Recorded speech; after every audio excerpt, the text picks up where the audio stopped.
বাংলাদেশ ভ্রমণে নিজ দেশের নাগরিকদের উচ্চ সতর্কতা জারি করল কানাডা। দেশটির সরকারি ওয়েবসাইটের ভ্রমণ বিভাগে গতকাল এক বিজ্ঞপ্তিতে এই সতর্কতা জারি করা হয়। বিজ্ঞপ্তিতে বাংলাদেশ ভ্রমণের হলুদ সতর্কতা জারি করা হয়েছে, অর্থাৎ কানাডার নাগরিকদের বাংলাদেশের ভ্রমণের ক্ষেত্রে উচ্চমাত্রার সতর্ক থাকতে বলা হয়েছে।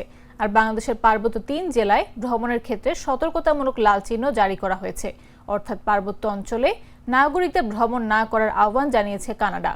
বাংলাদেশে সম্ভাব্য বিক্ষোভ, সংঘর্ষ এবং দেশব্যাপী হরতাল অবরোধের কারণে উচ্চ সতর্কতা অবলম্বন করতে নিজ দেশের নাগরিকদের সতর্ক করেছে কানাডা।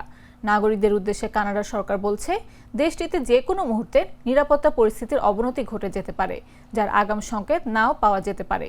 এছাড়া পার্বত্য 3 জেলায় ভ্রমণ এড়ানোর জন্য বিশেষভাবে সতর্ক করে বিজ্ঞপ্তিতে বলা হয়, রাজনৈতিক উদ্দেশ্য প্রণোদিত সহিংসতা, অপহরণ এবং ক্ষুদ্র নৃগোষ্ঠীর মধ্যে বিক্ষিপ্ত সংঘাতের ঝুঁকি রয়েছে এসব অঞ্চলে।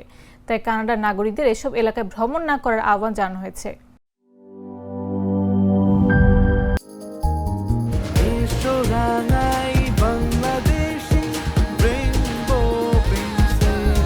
রেইনবো পেইন্টস, ছড়াও জীবনের রং।